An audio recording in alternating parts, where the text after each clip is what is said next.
yang dibacakan oleh Ja'far itu sama dengan yang kami imani dan yakini yang terdapat dalam kitab Injil.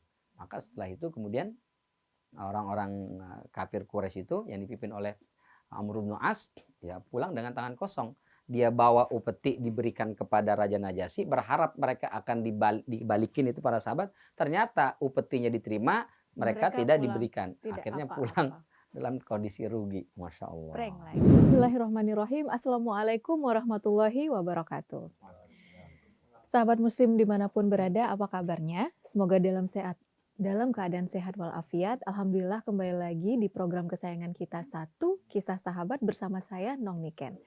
Dan alhamdulillah kali ini kita akan membahas lebih dalam tema yang sudah pernah kita bahas sebelumnya bersama Ustadz Bani Hashim. Assalamualaikum Ustadz. Waalaikumsalam warahmatullahi wabarakatuh. Ustadz sehat? Alhamdulillah. Kita lanjutkan lagi perbincangan kita yang waktu itu pernah kita bahas tentang proses beberapa kaum muslim pada saat itu sudah melakukan hijrah ke Habasyah dan sudah pernah balik lagi, dan kali ini hijrah lagi, sehingga ada sebutan dua kali hijrah. Insya Allah nanti akan kita lanjutkan mengenai itu, dan nanti juga akan ada beberapa pertanyaan-pertanyaan yang masuk yang pastinya di luar dugaan di segmen yang tentunya sudah dinanti-nantikan. Untuk itu saat ini kita langsung saja serahkan kepada Ustadz. Silakan Ustadz. Baik, terima kasih Maniken dan sobat muslim dimanapun berada. Bismillahirrahmanirrahim. Assalamualaikum warahmatullahi wabarakatuh. Waalaikumsalam. Alhamdulillah wassalatu wassalamu ala Rasulillah wa ala alihi wa ashabihi umawala. La haula wa la quwata illa billah. Sobat muslim dimanapun berada, di pertemuan sebelumnya kita sudah membahas bagaimana upaya yang dilakukan oleh kaum kafir Quraisy, mulai dari penindasan, kemudian sampai negosiasi, dialog, tapi semuanya ternyata nihil, tidak menjadikan Rasulullah berhenti mendakwahkan risalah agama Islam itu, dan juga tidak membuat para pengikutnya berkurang, yang ada justru malah semakin bertambah.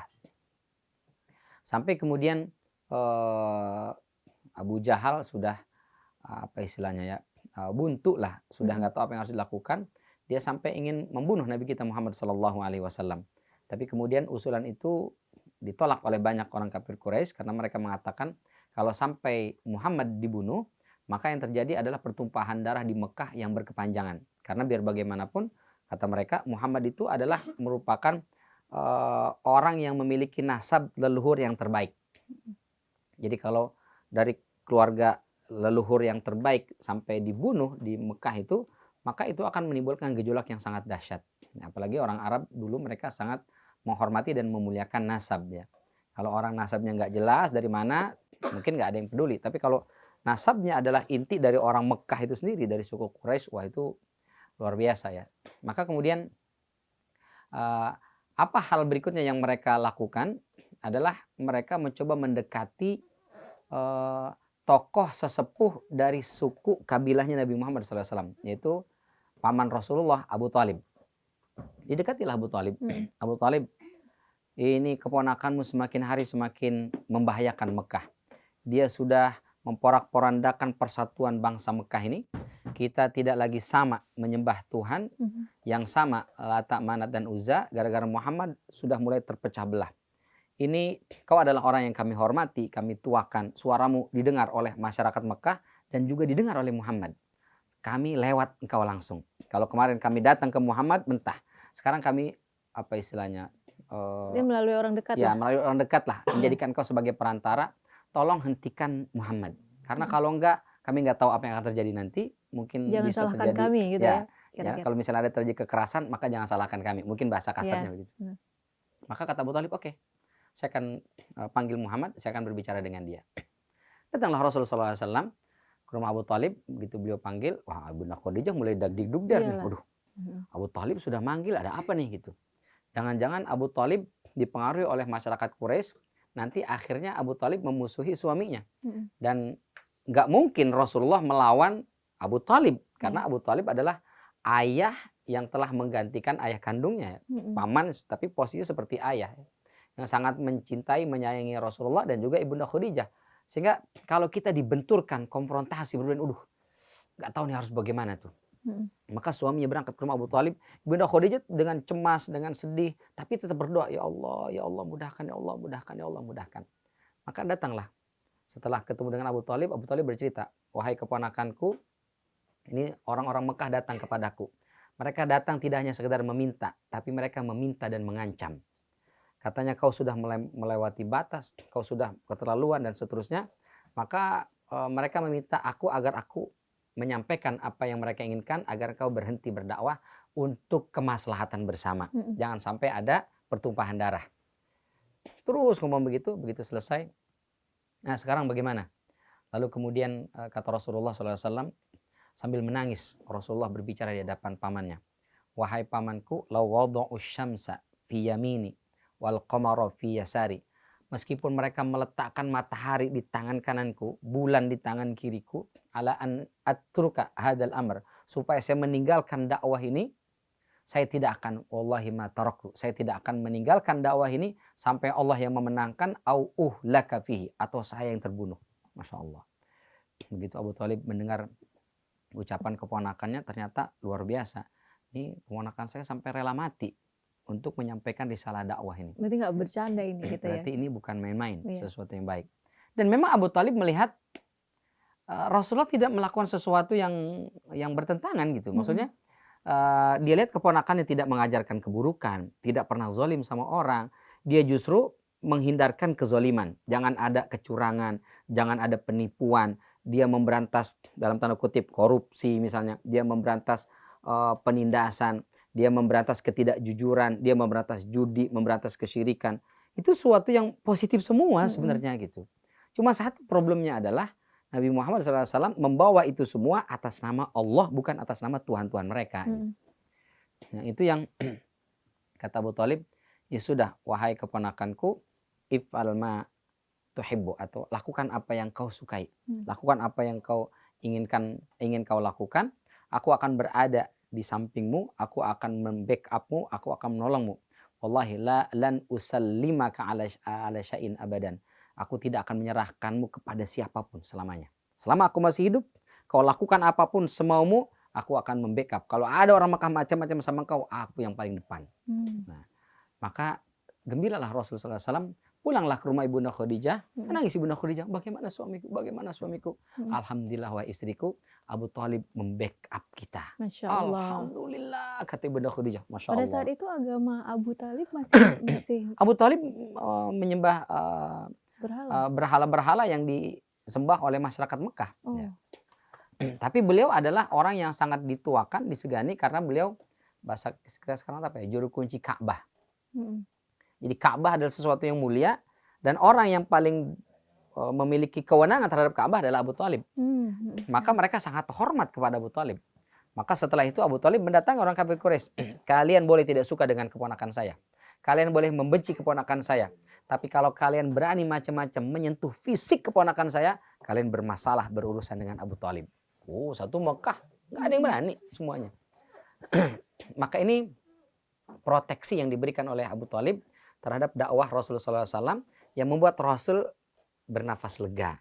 Membuat Ibunda Khadijah merasa alhamdulillah kita ini memang saya bisa membackup materi, tapi kan kalau nggak ada yang membackup secara kekuasaannya atau wewenang, berat juga gitu. Nah, Abu Thalib di situ berperan luar biasa, masya Allah. Jadi posisinya jadi kuat lah ya di mata kaum Quraisy ini ya. Jadi di mata orang-orang kafir Quraisy mereka segan lah biar bagaimanapun ya. Memang kelebihan orang Arab itu meskipun mereka memandang orang dari sisi materi ya, tapi kalau sudah dipandang maka mereka akan menganggap orang itu tetap terpandang gitu, meskipun berbeda haluan. Tapi kalau orang itu rendah ya mau gimana pun orang itu tetap rendah gitu. Jadi di satu sisi ada kelebihan. Mereka memang materialistis. Orang kalau kaya terpandang didengar suaranya. Gitu. Tapi kalau orang itu miskin nggak didengar suaranya. Nah, ya satu sisi buruk lah ya karena materialistis. Tapi sisi lain ini menjadi nilai plus lah buat Rasulullah memiliki paman yang punya kedudukan sosial yang tinggi, yang suaranya didengar, dihormati oleh masyarakat Mekah. Terus apakah pada saat itu langsung aman? Langsung aman ya, posisinya? Tapi buat Nabi Muhammad oke aman. Mereka nggak ada yang berani menyentuh Nabi Muhammad. Cuma buat pengikutnya, siapa yang membackup? Tetap aja ya? Bisa. Tetap aja. Mereka menyakiti, menyiksa. Nah itulah kemudian sampai akhirnya kata Rasulullah, hijrahlah kalian kembali ke Habasyah. Karena Mekah Dalam tidak aman. kondisi tidak aman. Maka berangkatlah itu tadi sekitar 100 orang, 83 laki-laki, kemudian 17-nya perempuan. Berangkatlah mereka ke Habasyah untuk hijrah kali kedua. Begitu berangkat, mereka orang-orang kafir Quraisy nggak tahu nih, karena senyap dalam diam belajar dari yang pertama. Yang pertama itu kan sempat dikejar meskipun alhamdulillah selamat.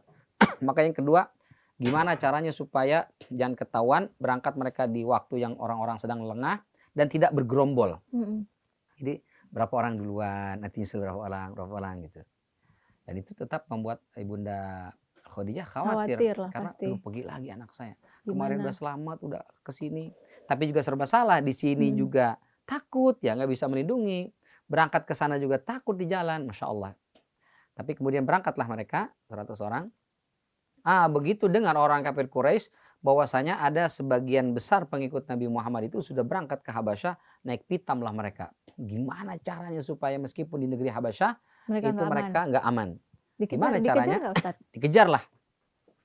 Mengirim dalam tanda kutip pasukan dipimpin oleh 2 orang yang jadi selain pemimpin pasukan negosiator juga. Siapa itu? Yaitu Abdullah Ibnul Mughirah dan satu lagi adalah Amr bin Al-As sebelum beliau masuk Islam ya. Nanti kemudian Amr bin Al-As menjadi sahabat yang mulia ya, jadi gubernur di Mesir. Tapi ini sebelum beliau masuk Islam, diutuslah berdua ini dengan bawa rombongan. Rombongan ini bawa apa? Bawa emas, perhiasan, barang-barang buat dalam tanda kutip nyogok Raja Najasyi.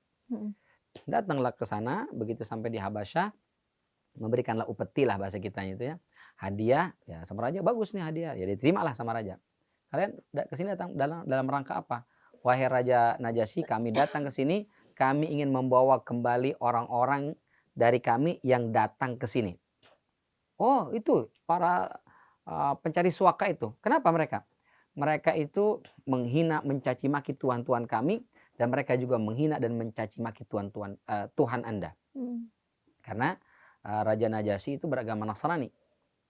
Sementara orang-orang Mekah itu mereka menyembah Lata, Manat, Uzza. Nah, para sahabat ini yang hijrah, mereka tidak beragama Nasrani, juga tidak mengikut agamanya orang-orang Mekah. Maka kata Amr bin Al-As dan juga Abdullah itu mengatakan, ini orang yang datang ke sini, mereka telah mencabik-cabik agama nenek moyang kami, dan mereka juga tidak beriman kepada agama Anda. Oh begitu. Ya, selama ini Raja Najasyi nggak tahu, pokoknya datang minta suaka, udah. Nggak ditanya kalian kenapa, gimana, enggak. Pokoknya minta suaka, maka hak sebuah negara udah memberikan suaka, selesai. Karena ada yang meminta balik, oke, saya mendengar dari kalian seperti itu, tapi saya harus tahu apa alasan mereka itu. Nah, ini raja yang adil ya. Begitu ketika menghukumi atau menghakimi satu perkara, harus didengar dari dua belah pihak gitu. Maka panggil semua itu orang-orang yang minta suaka, datang panggil. Waduh, gimana kita nih? Ini kita mau dijemput paksa nih, bakal kita dibunuh nih. Itu terjadi di Habasyah, di Habasyah. Ya sudah, gimana? Nanti kalau ditanya-tanya siapa? Kamu aja Utsman, enggak, kamu aja Zubair, kamu aja. Udah saling ini ya. Lalu kemudian di antara mereka orang yang paling fasih berdialog itu adalah Ja'far bin Abi Thalib, kakaknya Ali, anaknya Abu Thalib. Ja'far, kau yang berbicara. Wah, maka dipanggil, disidang, ditanya oleh Raja Najasyi. Kalian itu adalah dianggap sebagai orang yang lari dari kampung halaman kalian, dan mereka mengatakan kalian mencabik-cabik agama nenek moyang kalian. Apakah betul itu? Apa jawab Ja'far? Wahai Raja, dulu kami adalah orang yang menyembah patung berhala. Kami memakan bangkai. Makan bangkai itu artinya binatang itu tidak disembelih secara syariat gitu. Kami makan bangkai, kami saling menzolimi satu sama lain, kami memeras, kami melakukan berbagai macam perbuatan-perbuatan tidak benar lah. Kemudian datang seseorang mengajak kami hanya menyembah Allah. Nah, Raja Najasyi beragama Nasrani, menyembah Allah Subhanahu Wa Taala. Kami menyembah Allah. Kami tidak lagi memakan bangkai. Sebelum kami makan, hewan itu kami sembelih sehingga jadi halal. Dalam agama Nasrani, syariat Nabi Isa juga sama. Ya, hewan itu nggak bisa langsung dimakan, disembelih dulu. Kemudian kami tidak lagi saling menzalimi. Kami tidak lagi berbuat dosa maksiat. Kami tidak lagi mengambil, merampas yang bukan hak kami. Mendengar itu kata Raja Najasyi, lah ini bagus. Kalian bilang memecah belah, ini bagus nih ajarannya. Ya menurut Anda bagus. Tapi sebenarnya mereka juga tidak suka kepada Isa. Nabi Isa yang dituhankan oleh Raja Ya. Najasyi, itu katanya adalah manusia biasa. Itu hanya ya manusia biasa, tidak memiliki istimewa apa-apa. Maka ditanya lagi, wahai Ja'far, bagaimana menurut kalian tentang Isa bin Maryam? Maka Ja'far bin Abi Thalib, ini kalau ngomong salah-salah ngomong bahaya. Maka beliau bacakanlah surat Maryam. Ini kita baca aja ya. Masya Allah. Langsung ya, jadi ketahuan ya. Ketahuan ya. Surat Maryam. Nah, langsung ke ayat 16. Ba'da a'udzubillahi minasyaitonir rajim. Wazkur fil kitabi Maryam. Idin tabadat min ahliya makanan syarqiyya. Fattakhadat min dunihim hijaba. Fa'arsalna ilaiha ruhana. Fatamassala laha basharan sawiyya. Qalat inni a'udzu birrahmani minka in kunta taqiyya. Qala innama ana rasulu rabbik li ahaba laki ghulaman zakiyya. Qalat anna yakunu li ghulam wa lam yamsasni bashar wa lam aku baghiyya. Qala kadzalik qala rabbuki huwa alayya hayyin wa linaj'alahu ayatan lin-nasi wa rahmatan minna wa kana amran maqdiyya.